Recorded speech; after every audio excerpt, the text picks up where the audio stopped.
안녕하세요. 저는 올해로 32살이 된 계어부이이자 이제 갓 2돌이 지난 예쁜 딸아이의 아빠입니다. 저와 아내는 요즘 사람들에 비하면 꽤나 어린 나이에 식을 올린 편이에요. 제가 27, 아내가 25이던 해에 평생을 함께하기로 약속했으니까요. 흔히들 일찍 결혼을 했다고 말하면 특별한 이유가 있으리라 짐작을 하시더라고요. 하지만 저희 부부는 그저 서로를 사랑하는 마음 때문에 빠르게 부부의 연을 맺었어요. 어찌 보면 꽤나 시시한 이유 때문일 수도 있겠네요. 사실 저와 아내를 이어주신 소중한 인연은 따로 있어요. 바로 저의 장인어른이십니다. 아주 기묘한 인연으로 장인어른과 연락을 하고 지내는 사이가 되었던 게 시작이었죠. 당시 저는 갓 군인 T를 벗은 대학교 복학생이었고, 장인어른께서는 꽤 큰 교회에서 목사로 일을 하고 계시는 15년차 종교인이셨습니다. 저희의 첫 만남을 설명하기 위해서는 제 어린 시절부터 설명해야 할 것 같네요. 저는 한부모 가정에서 자랐습니다. 제가 아직 말도 채 떼기 전 저희 아버지께서는 불운한 사고로 운명을 달리하셨거든요. 사실 저희 부모님께서는 꽤나 부유한 환경에서 신혼생활을 시작하셨습니다. 아버지는 당시 누구라도 이름만 들으면 알만한 의류 브랜드를 경영하고 계셨고, 어머니 역시도 교육인으로서 초등학교 교사직을 맡아 아주 오랜 기간을 근무해 오셨으니까요. 하지만 누구에게나 불행은 찾아오듯 아버지의 회사에는 어느 날 갑작스럽게 위기가 찾아왔습니다. 그 첫 시작은 10년 넘게 동고동락하며 함께 사업을 진행해오던 동업자의 배신이었어요. 그 사람은 서울에서 아파트 2채를 너끈히 살 수 있을 만큼의 자금을 들고 어느 날 갑자기 도망을 쳤다고 해요. 처음에는 그럴 사람이 아니니까 기다리면 오겠지 하며 애써 마음을 다잡으셨던 아버지도 1달, 2달, 결국 3달이 지날 때쯤이 되니 서서히 희망을 잃으셨다고 하더라고요. 그 무렵 어머니라도 일자리를 가지고 계셨다면 참 좋았을 겁니다. 하지만 당시 저희 어머니께서는 출산과 육아를 위해 잠시 일을 쉬고 계신 상황이었어요. 게다가 처음 회사가 어려워졌던 시점까지만 해도 부모님은 곧 괜찮아지겠지 하고 희망적으로 생각하셨다고 하더군요.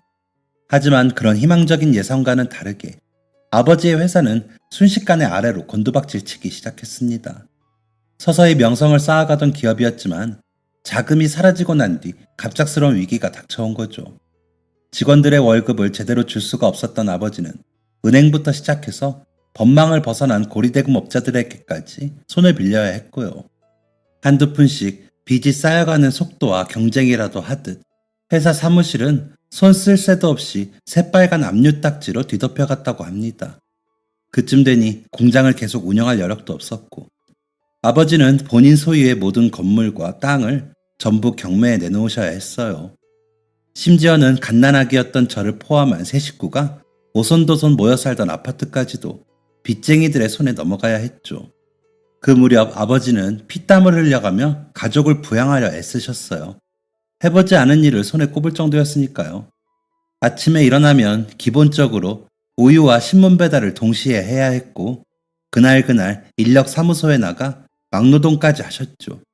저녁 무렵이 되면 공사장에서 퇴근을 한 뒤 사람들로 붐비는 번화가에 나가 대리운전 일까지 하셨을 정도네요. 그러나 그러한 노력들이 무색할 정도로 집안 사정은 점점 나빠져만 갔어요. 오죽했으면 나중에는 어머니께서 아버지께 결혼 예물로 선물하셨던 금시계까지 팔아야 했다고 합니다. 어머니는 끝까지 팔지 말자고, 차라리 당신께서 밖에 나가 일을 하겠다고 말리셨대요. 하지만 아버지는 완강한 태도로 동네 전당포에 시계를 들고 가셨고, 그날 저녁 두툼한 돈봉투를 가지고 오셨다고 합니다. 그래, 자기처는 며칠을 굶어 볼이 쏙 패였고, 젖도 제대로 돌지 않아 갓난쟁이 아들 6가지 쫄쫄 굶고 있는데 그 꼴을 보고도 금시계를 찰 수 있는 남자가 얼마나 되겠니? 어머니는 그때의 기억이 떠오를 때면 종종 이렇게 말씀하시곤 했습니다. 그 시계는 어머니께서 교사 일을 하며 조금씩 모은 돈으로 큰 결심 아래 구매하신 거였어요. 비싼 명품 브랜드 제품은 아니었지만 순금으로 장식된 거였죠. 게다가 뒷판에는 영문으로 아버지와 어머니의 성함 이니셜이 나란히 박혀 있었다고 해요. 손목에 감는 띠는 갈색으로 염색된 양가죽이었는데 그 길이까지 아버지의 손목에 꼭 맞췄기 때문에 그걸 차고 있는 아버지는 정말 더할 나위 없이 멋졌다고 하시더군요. 어릴 적에 저는 그 시계를 한 번도 본 적이 없었지만 종종 그걸 차고 계신 아버지의 모습을 상상하곤 했습니다. 그런 망상을 하고 있으면 가난하고 배고픈 현실이 조금이나마 잊혀졌거든요. 시계 이야기는 조금 있다가 다시 하고 우선은 다시 그때의 이야기로 돌아가 보겠습니다. 그토록 어려운 상황이었던지라 어머니께서도 물론 조금이나마 가게에 도움이 되고자 맞벌이를 고려하셨다고 해요. 하지만 아직 어린 저를 돌봐줄 지인이나 친척이 전혀 없었고 그렇다고 유치원이나 어린이집에 보내기에는 가정 형편이 영 여의치 않았던 거죠. 그래서 두 분은 약속하셨다고 합니다. 제가 딱 3살이 될 때까지만 아버지가 더 고생을 하시기로요. 당신 아들이 어느 정도 말을 할 줄 아는 나이가 되면 그때부터는 어머니도 일을 하며 조금이나마 여유롭게 가정을 꾸려갈 결심을 하셨던 거죠. 하여튼 그렇게 밤낮 없이 일터를 옮겨가며 근무를 하다 보면 잠을 한숨도 자지 못하고 다시 출근해야 하는 일이 부지기수였다고 해요. 때문에 그날도 아버지는 붉게 충혈된 눈을 비비며 피곤한 몸을 이끌고 공장 아르바이트를 하러 가셨다고 합니다. 어머니의 기억에 따르면 왜인지는 몰라도 그날따라 아침부터 영 예감이 좋지 않으셨다고 해요. 그래서 아버지께 오늘 좀 쉬어요. 꿈자리가 너무 안 좋아서 그래. 응? 하며 넌지시 말씀까지 하셨을 정도라고 하더군요. 하지만 아시는 것처럼 일용직이란 자신이 쉬고 싶다고 쉴 수 있는 자리가 아니잖아요. 아무리 수년을 같은 회사에서 근무했다고 하더라도 언제든 해고를 당할 가능성이 도사리고 있으니까요. 아버지께서도 이러한 슬픈 사실을 너무나 잘 알고 계셨던 터라 오늘 하루만 쉬려다가 평생 쉬게 될까봐 걱정돼서 그래요. 대신 일찍 퇴근할게요. 간만에 같이 저녁이나 먹읍시다. 하며 어머니의 떨리는 마음을 달래주셨다고 하더군요. 그렇게 불안한 마음을 꾹꾹 눌러 담으며 아버지의 퇴근을 기다리던 어머니께 우려하던 내용의 연락이 찾아왔다고 합니다. 사람을 재촉하듯 평소보다 더 날카롭게 울린 전화벨이 신호탄이었죠. 저에게 젖을 먹이시던 어머니는 조심스럽게 거실 바닥에 저를 내려놓은 뒤 냉큼 수화기를 집어드셨어요. 여보세요? 낡은 전화기 너머에서 들려온 목소리는 30대 초반 정도 된 남자의 것이었다고 해요. 잔뜩 겁을 집어먹었는지 사정없이 떨리는 목소리로 그 사람은 이렇게 말했다고 하더군요.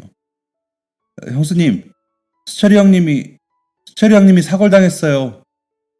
알고 보니 전화를 준 사람은 아버지와 같이 공장 일을 하시던 인부였다고 해요. 그분의 말에 의하면 그날도 아버지는 여느 때처럼 근무를 시작하셨다고 합니다. 당시 저희 아버지가 근무하시던 곳은 옷을 만들기 위한 천을 가공하는 공장이었어요. 아버지가 의류 사업체를 운영하실 적에 인연이 닿았던 사장님의 업장이었죠. 딱한 사정을 듣고 일자리를 마련해 주셨기에 저희 아버지와 어머니는 너무나도 감사한 마음을 가지고 계셨다고 해요. 그 공장에는 뜨거운 스팀이 나오고 무거운 철로 옷감을 내리 누르는 등 다소 험악한 기계들이 잔뜩 모여 있었어요. 높은 압력을 가해서 순식간에 2장의 옷감을 붙여버리는 기기도 있었고요. 원래라면 이 모든 기기에는 안전을 위한 장치가 탑재되어 있어야 했어요. 인부가 가까이 접근했을 때 자동으로 센서가 이를 인식할 수 있도록 말이죠. 그래야 혹시라도 사람의 신체 일부나 작업복이 기계 안으로 말려들어가 발생하는 사고를 막을 수 있으니까요. 하지만 공장장의 생각은 조금 달랐던 모양이에요. 사람이 알아서 조심을 하면 되지. 왜 굳이 멀쩡한 기계를 멈춰버리냐는 거죠. 센서가 워낙 예민했기 때문에 인부들이 아주 살짝만 실수를 해도 곧장 전원이 꺼져버릴 일수였거든요. 한번 그런 상황이 발생되면 적어도 30분 이상 한 레일을 운영할 수 없었다고 해요. 정해진 기한 내로 물건을 납품해야 하는데 기기가 꺼져버리면 자연스럽게 계획이 뒤로 미뤄지게 되는 거죠. 그렇게 되면 거래처와의 신뢰관계가 무너지고 이는 또 곧장 수익과 연계되니 높으신 분들 입장에서는 안전 센서가 오히려 골칫거리였을 겁니다. 아마 그분들은 알지 못했겠죠. 욕심을 위해 꺼뒀던 안전설비 때문에 한 가정의 가장이 목숨을 잃을 거라고 말이에요. 그날 평소와 다를 것 없이 일을 시작하셨던 아버지는 자신이 맡은 업무를 처리하기 위해 자리를 잡으셨다고 해요. 몇 시간 정도 고된 노동이 반복되었을까? 갑자기 기계가 털털거리는 소리를 내며 멈춰섰다고 하더군요. 레일 사이에 천이 끼는 바람에 과부하가 걸린 까닭이었어요. 아버지는 문제를 해결하기 위해 기계 가까이로 다가가셨어요. 이런 상황은 평소에도 종종 발생했을 만큼 흔했던 터라 함께 근무를 하고 계시던 동료분도 별로 대수롭지 않게 생각하셨다고 해요. 아버지는 팔을 쭉 뻗어 안전 거리를 확보한 뒤 틈새에 끼어있는 두툼한 옷감을 빼냈다고 합니다. 그렇게 익숙한 손놀림으로 문제를 해결한 뒤 돌아서는 순간 아버지가 입고 계시던 안전복 끄트머리가 눈 깜짝할 사이에 기계 틈새로 빨려 들어간 겁니다. 공장 안은 순식간에 끔찍한 비명으로 가득 찼다고 해요. 그 무시무시한 압력이 기계에 가장 먼저 짓눌린 건 아버지의 손가락이었어요. 눈 깜짝할 사이에 온몸을 덮쳐오는 고통에 아버지는 연신 신음을 내지르셨다고 합니다. 하지만 자동 제어 장치가 꺼져 있었던 탓에 기계는 멈추지 않고 계속해서 작동했죠. 주변에서 그 상황을 지켜보던 다른 동료분들이 냉큼 달려와 전원 자체를 내려보려고 했지만 안타깝게도 현장에는 기기 작동법을 제대로 숙지한 직원이 전혀 없었다고 해요. 결국 상황을 지켜보던 사무직 직원이 공장 전체에 전기를 내리고 나서야 기계는 그 육중한 움직임을 멈췄다고 합니다. 곧바로 앰뷸런스를 불렀지만 이미 아버지는 너무나 많은 양의 피를 흘린 뒤였어요. 당장 혈액을 보충해야 하는 상황이었기에 아버지는 급히 근처의 대형 병원으로 이송되셨습니다. 아버지는 그렇게 많은 피를 흘리고 병원에 도착해 제대로 치료를 받기도 전에 쇼크로 돌아가시고 말았습니다. 전화를 받은 어머니가 저를 품에 안고 병원에 도착하셨을 때 이미 의사가 아버지의 사망 선고를 내리고 있었다고 합니다. 남편의 마지막 얼굴이라도 보고 싶다는 어머니의 말에 의료진은 아버지의 전신을 덮고 있던 흰 천을 내려주었다고 하더군요. 그리고 어머니의 눈에 들어온 것은 핏기가 싹 가신 채 새파랗게 질려있는 아버지의 얼굴이었습니다. 갓 걸음마를 떼기 시작한 아들이 마음에 걸렸던 건지 차마 눈도 제대로 감고 있지 못했다고 해요. 저는 아직도 가끔 이런 생각을 합니다.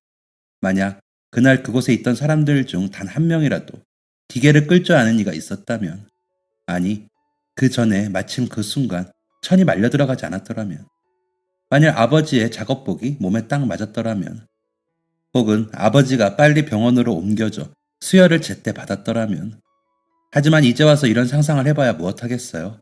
이미 아버지는 저 먼 곳으로 떠나버리셨는걸요. 그 이후로 저희 집은 급격하게 가난해졌습니다. 이미 가세가 기울어 있는 상황이었지만 전보다 더 어려워지기 시작한 거죠. 그나마 세 식구가 몸을 웅크리고 잠잘 수 있었던 단칸방에서도 내쫓길 판이었고, 매일 아침 눈을 뜨면 오늘은 대체 뭘 먹고 살아야 하나 하고 고민을 시작해야 했어요. 하지만 저희 어머니는 그런 상황에서도 결코 무너지지 않으셨습니다. 어머니는 아직 젖먹이인 저를 돌보기 위해 무슨 일이든 닥치는 대로 하셔야만 했어요. 아버지가 하시던 우유와 신문 배달 일을 이어받아 매일 아침마다 온 동네를 돌아다녀야 했죠.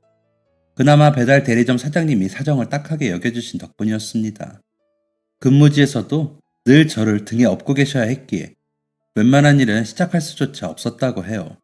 때문에 동네 식당에 일자리를 구하셨을 때에도 홀이나 주방에서는 머물기 어려웠죠.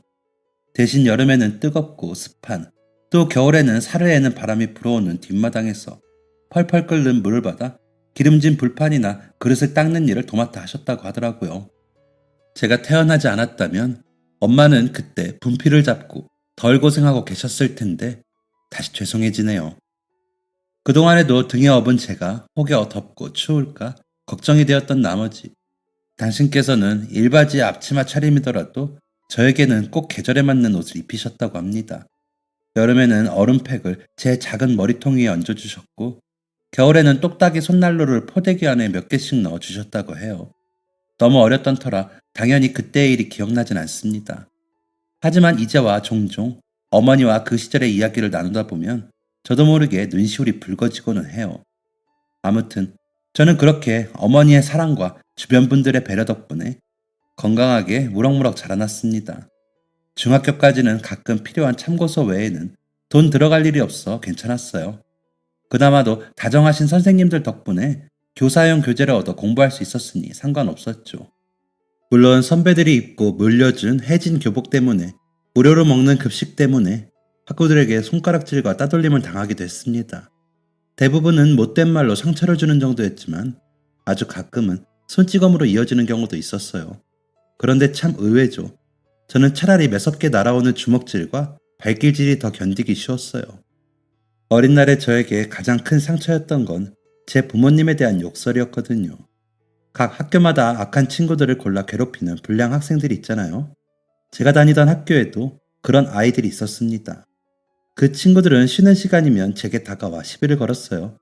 그 사유는 주로 쉬는 시간에도 교과서를 붙잡고 있는 게 재수없다는 거였죠. 차라리 저에 대한 욕에서 그쳤다면 괜찮았을 거예요. 그런데 그 애들은 꼭 돌아가신 제 아버지와 허리가 굽어라 일하시는 어머니를 걸고 넘어졌습니다. 야, 거지, 너네 아빠 죽었다며? 혹은 니네 엄마 식당에서 일한다더라? 니네 집은 음식물 찌꺼기 먹고 산다며? 하는 막말들이었죠. 저라고 왜 그런 말을 들으면서 피가 끓지 않았겠어요. 하지만 어린 나이에도 알 수 있었습니다. 만약 내가 여기서 반격을 한다면, 혹시 저 애의 얼굴에 아주 작은 상처라도 낸다면 우리 엄마는 더 큰 고생을 해야 한다는 사실을요. 그 애들의 부모님에게는 푼돈일 치료비를 대주느라 어머니의 허리가 휠 생각을 하면 그런 조롱과 비웃음은 별로 슬프지 않았어요. 게다가 그때 저는 오롯이 열심히 공부에 매진해야겠다는 생각밖에 없었으니 불량 학생들에게 신경을 쓸 겨를도 거의 없었고요. 개천에서 용난다 라는 말이 있잖아요. 저에게는 그 말이 꼭 희망과도 같았습니다. 지금은 이렇게 힘들게 살고 있지만 그래도 조금만 더 노력하면 훗날에는 꼭 어머니를 호강시켜드릴 수 있다는 희망이요. 그래서였는지는 몰라도 저는 친구들과 PC방에 가거나 같이 떡볶이를 시켜 먹는 것보다도 혼자 책상 앞에 앉아 공부하는 시간이 더 값지게 느껴졌어요. 집에 돌아가면 어머니가 하시는 가내 수공업 아르바이트를 도와드려야 했기 때문에 온전히 교과서에만 집중할 수 있는 시간은 학교에 머물 때뿐이었으니 아무래도 더 간절했던 것 같네요. 그런데 고등학생이 되면서 의무 교육 기간이 끝나자 어머니가 제 교육비를 감당하기 어려워하신다는 게 온몸으로 느껴지더군요. 게다가 다른 아이들은 빠짐없이 다닌다는 학원은커녕 몇만 원짜리 온라인 강의 한 편도 듣기 어려운 형편이었으니 더욱더 절망스러웠어요. 하지만 저는 제 상황보다도 어머니의 마음이 더 걱정됐습니다. 제대로 쉬지도 못하며 일을 하면서도 아들 녀석 학원 하나 보내주지 못하는 사실에 너무나도 미안해 하셨거든요. 그래서였을까요? 저는 다른 아이들은 길을 쓰고 피하려 하는 야간 자율학습 시간까지도 너무나 감사하게 느껴졌습니다. 여름이면 에어컨이, 겨울이면 히터가 나오는 교실에서 이미 누군가 풀고버린 문제집을 풀고 있노라면 세상에 그 무엇도 비교할 수 없는 행복이 느껴졌어요. 그렇게 악착같이 공부를 했던 덕분이었을까요? 저는 너무나 감사하게도 원하던 대학교에 수시 지원으로 입학할 수 있게 되었습니다. 저보다 더 실력이 출중한 친구들이 많았음에도 불구하고 제가 합격했던 이유는 아마 저를 어여쁘게 여겨주신 담임 선생님 덕분이었을 겁니다. 집에 컴퓨터 한 대가 없어 수시 제도가 어떻게 돌아가는 줄도 몰랐던 저를 교무실에 불러 앉힌 뒤 담임 선생님께서는 제가 지원할 수 있는 여러 시스템을 일일이 설명해 주셨어요.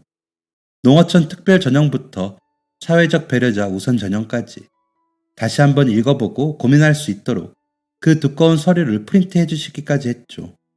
그해 겨울 저는 대한민국 사람이라면 누구나 안다는 수도권 명문대학 의외과로부터 합격 통보를 받았습니다.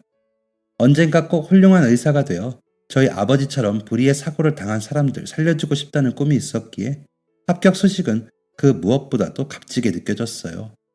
첫 학기 개강을 딱 하루 남기고 있던 날 저는 아버지의 납골당에 찾아갔습니다. 그리고 얼굴도 기억나지 않는 그분께 간절한 마음으로 부탁드렸어요. 아버지, 부디 제가 아픈 사람을 돌보는 의사가 될 수 있도록 힘을 주세요. 하늘에서나마 저를 지켜보고 응원해 주세요. 하고 말이죠. 처음 서울에 올라와 대학에 다니다 보니 어찌나 새로운 게 많던지요. 눈이 빙글빙글 돌아가는 밤의 번화가, 저 같은 시골 촌놈과는 비교도 되지 않는 멋쟁이 동기놈들. 하지만 그 중에서도 제 마음을 사로잡은 건 바로 일명 헌혈 카페라고 불리는 곳이었습니다. 요즘도 있는지는 잘 모르겠지만 제가 대학교에 재학 중이던 때에는 학교 근처에 헌혈 카페라는 곳이 있었습니다. 저는 한 달에 한 번씩 꼭 그곳에 방문하여 350ml 가량의 혈액 한 팩을 기부했어요. 절차는 제 생각외로 너무나 간단했습니다. 제 피가 안전한지를 증명할 수 있도록 몇 페이지 정도의 설문지를 작성한 뒤 의사 선생님과 짧은 면담을 가진 뒤 편안한 의자에 누워있기만 하면 됐으니까요. 덕분에 제 팔에는 늘 굵은 주사바늘이 남긴 멍자국이 남아있었습니다. 처음 헌혈을 마친 날 제가 느꼈던 감정은 상당히 의외의 것이었습니다. 허탈함. 네, 바로 허탈한 마음이 그날 제 온몸과 마음을 뒤덮었어요.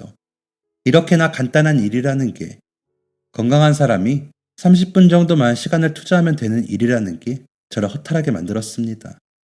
전국 병원에는 매일 몇십 명의 응급 환자들이 발생하고 그 사람들을 가장 위험하게 만드는 건 다름 아닌 과다출혈이라는 것을 알고 있었으니까요. 게다가 저희 아버지 역시도 제때 수혈을 받지 못해 세상을 떠나셔야만 했으니 어찌 보면 당연한 감정이었습니다.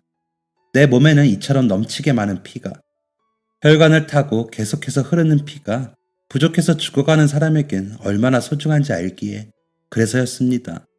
바쁜 의예과 수학기간에도, 병원 인턴 수습기간에도, 심지어는 국가고시 시험을 일주일 남기고도 헌혈 카페에 찾아갔던 이유가 말이지요. 이제 와서 생각해보면 그때 그렇게 부지런히 헌혈을 하길 참 잘했다는 생각이 듭니다. 바로 그 헌혈 카페가 저와 지금의 장인어른의 첫 만남 장소였으니까요. 실은 처음 그분을 보았을 때는 참 독특한 분이라고 생각했습니다. 정갈한 양복 바지에 흰 셔츠, 넥타이를 매고 포근한 니트 조끼까지 입은 60대 남성이 평일 오전 시간대에 헌혈 카페에 있기란 쉬운 일이 아니잖아요. 게다가 그분은 너무나도 평온한 표정으로 두툼한 영어 원서를 탐독하고 계셨습니다. 언뜻 살펴보니 제가 좋아하는 작가의 신작 소설이더군요. 저도 모르게 흥미가 동해서 그분께 말을 붙였던 것으로 기억합니다. 안녕하세요, 선생님. 다름이 아니라 지금 읽고 계신 소설이 궁금해서요. 당시 장인어른과 저는 바로 옆 침상에 각자 누워 팔에는 굵은 바늘을 꽂고 있었어요. 시간이 시간인지라 사람이라고는 저와 장인어른, 그리고 서너 명의 의료진과 봉사자뿐이었죠. 제 뜬금없는 물음에도 불구하고 그분께서는 너무나 친절하게 소설의 줄거리를 설명해 주셨습니다. 저 역시도 그 작가를 매우 좋아한다고 말씀드리자 눈에 띄게 안색이 밝아지시더군요. 알고 보니 저와 독서 취향이 몹시도 비슷하셨습니다. 그렇게 저희 대화는 꼬리에 꼬리를 물고 이어졌습니다. 30분이 조금 넘는 시간 동안 알차게 수다를 떤 뒤 그분이 제게 물으시더군요.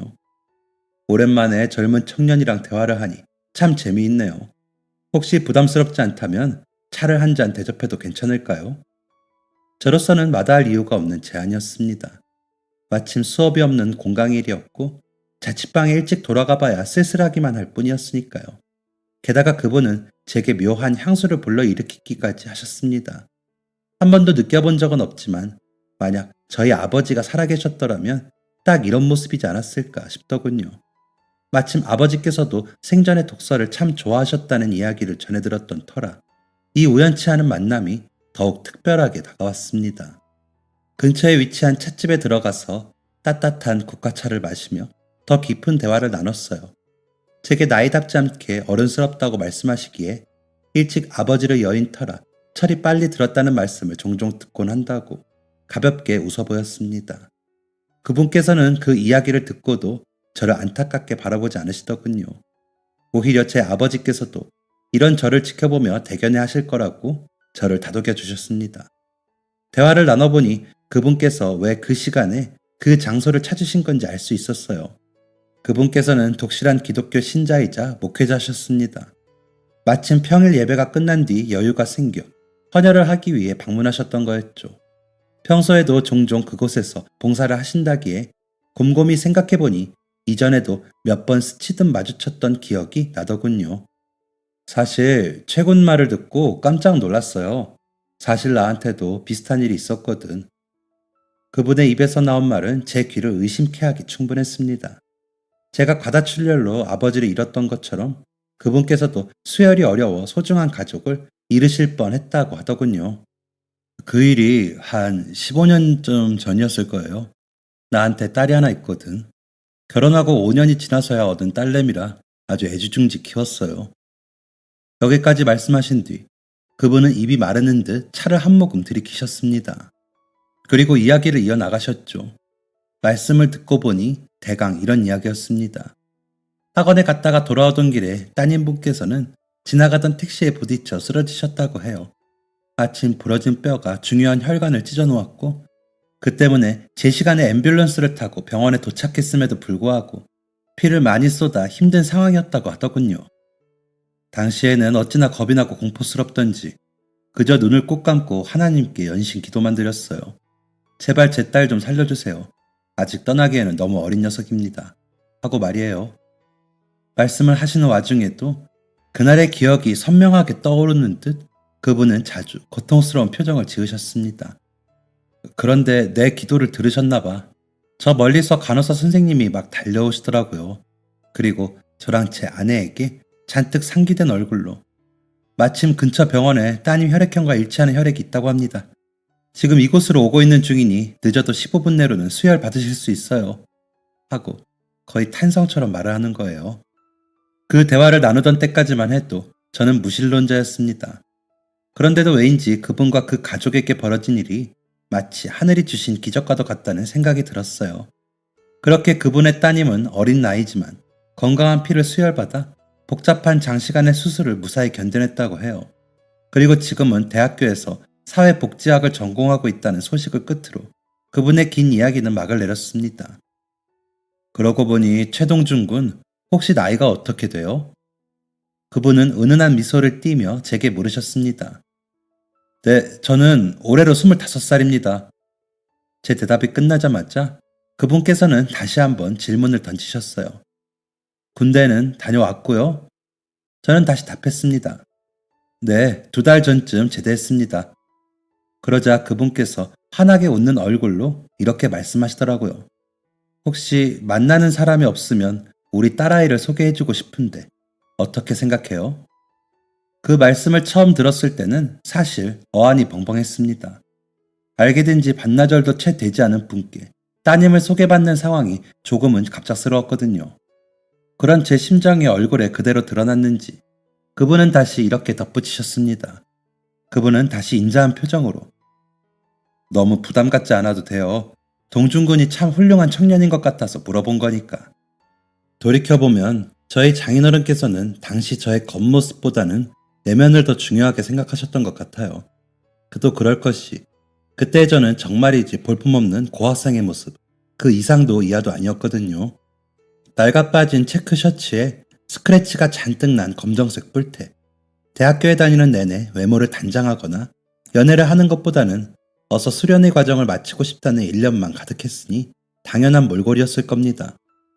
저 역시도 대화를 나눠본 결과 너무나 좋은 분이라는 걸 알 수 있었지만 그때 제 상황은 연애를 할 만큼 여유롭지가 않았어요.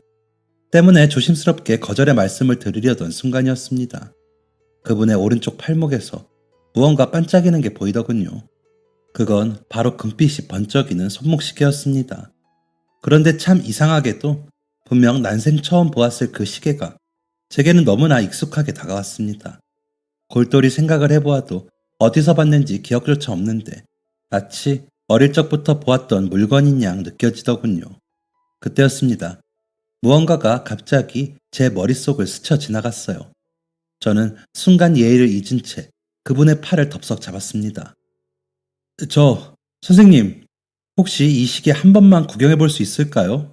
제 난감한 질문에도 그분께서는 스스럼 없이 시계를 벗어서 제게 건네주셨습니다.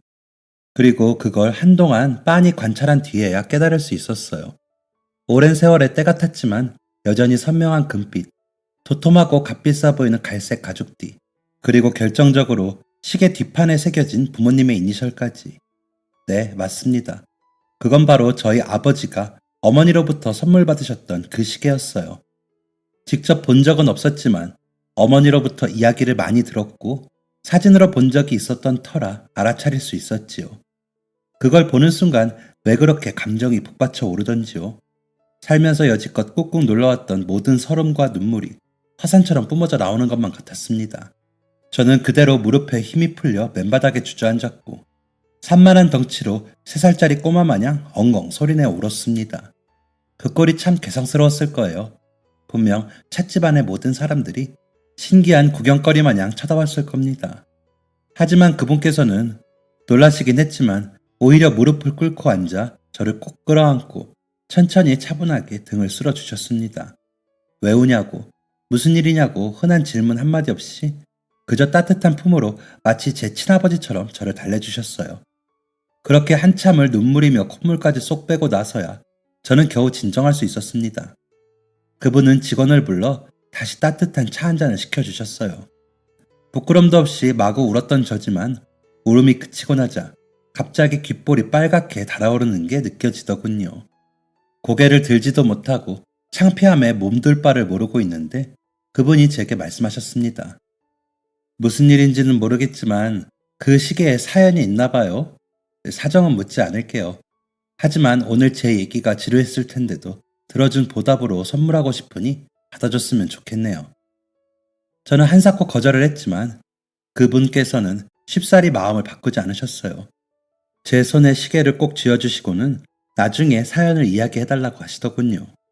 그 시계를 손에 꼭 쥐고 있으니 마치 돌아가신 아버지의 손을 잡고 있는 것 같은 기분마저 느껴졌습니다. 그래서 저는 그분께 이 시계와 얽힌 제 이야기를 전부 털어놓았어요. 그분께서는 중간중간 탄식을 하시면서도 그 긴 사연을 끝까지 들어주셨습니다. 많이 힘들었겠어요.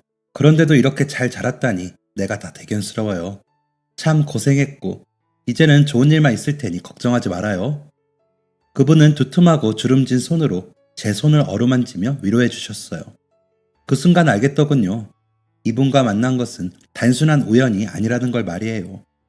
이건 하늘이 이어준 운명이고 절대로 놓쳐서는 안 된다는 생각이 들었습니다. 그리고 그 주 주말 저는 짬을 내서 그분의 따님과 만났습니다. 함께 식사도 하고 커피도 마셨지요. 따님은 정말이지 그분의 인품을 고스란히 물려받은 분이었어요. 게다가 외모는 또 어찌 그렇게 수려한지.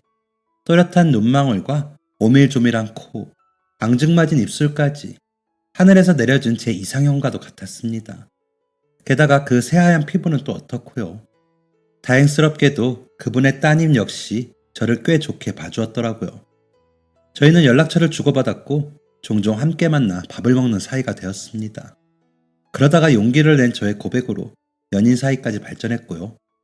알고 보니 그분의 따님, 아니 재현이는 말 그대로 저와 천생연분이더군요. 좋아하는 영화 취향은 물론이고 즐겨 듣는 밴드까지 똑같았습니다. 게다가 저와 재현이 모두 수국을 좋아했는데 그 이유 역시 토시 하나 빼놓지 않고 같았지요.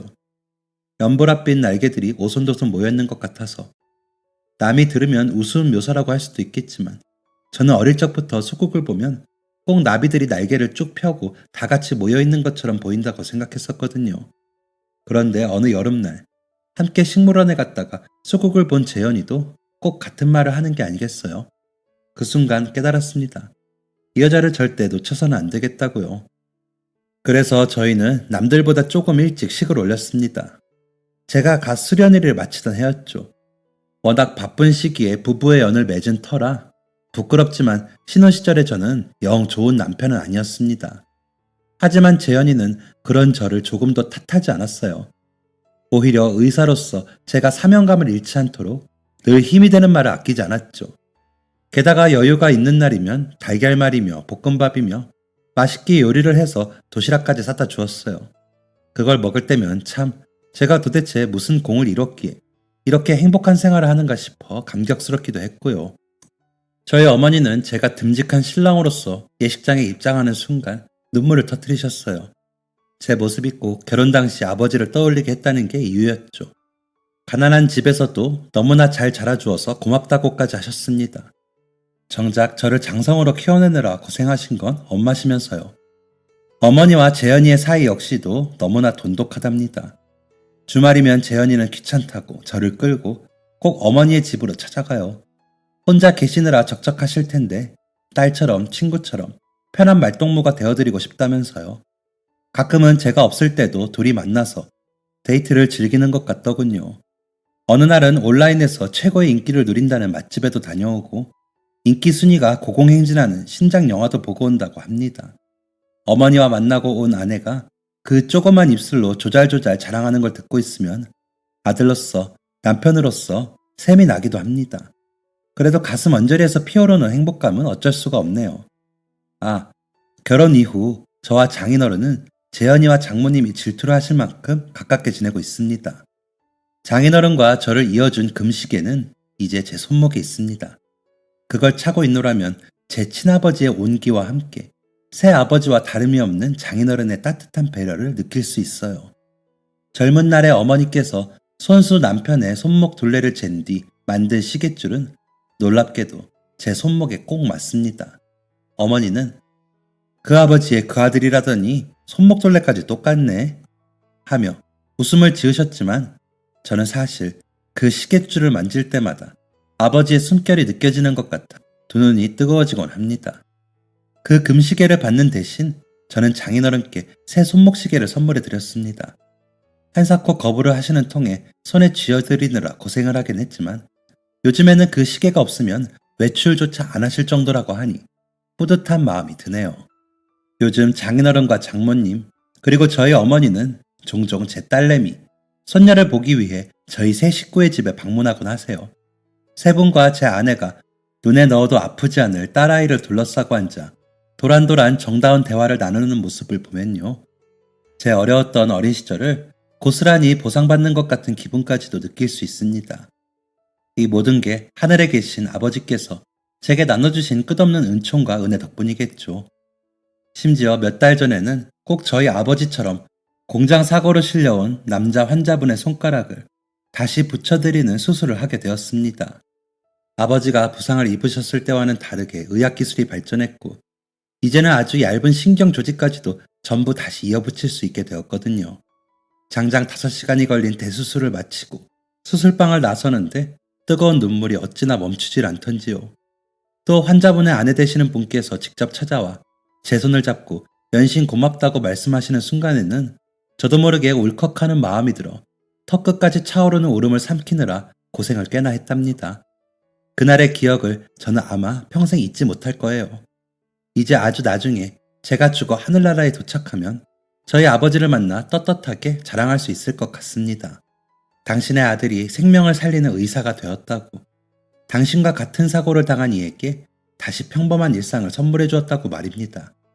지금까지 제 별것 없는 이야기에 귀 기울여 주신 모든 분들께 감사의 인사를 드립니다. 그리고 대한민국의 의료인으로서 감히 여러분께 부탁의 말씀을 드리고 싶어요. 지금 이 순간에도 많은 환자들이 혈액 부족으로 생사의 갈림길을 오가고 있습니다. 저 역시도 정식으로 의사가 된 뒤 수혈만 받는다면 충분히 살릴 수 있을 생명을 떠나보내야 했던 경험이 있을 정도니까요. 물론 빈혈이나 각종 기저질환이 있는 분들께서는 어려우시겠지만 만약 저와 장인어른처럼 건강한 분들이라면 한 번쯤 헌혈에 관심을 가져주시기를 당부드립니다. 여러분께서 베푸신 혈액으로 얼마나 많은 일을 살릴 수 있는지 아신다면 아마 깜짝 놀라실 거예요. 게다가 혹시 아나요? 이런 선행을 발단으로 제가 그랬듯 인생에서 가장 소중한 인연을 만나게 될지도 모르는 일이니까요. 그럼 제 이야기는 이만 마치도록 하겠습니다. 여러분도 어디선가 여러분을 기다리고 있을 미래의 인연을 꼭 만나시길 기도할게요. 지금까지 사연 들어주셔서 감사합니다. 사연이 재밌으셨다면 구독과 좋아요를 눌러주세요. 감사합니다. 안녕히 계세요.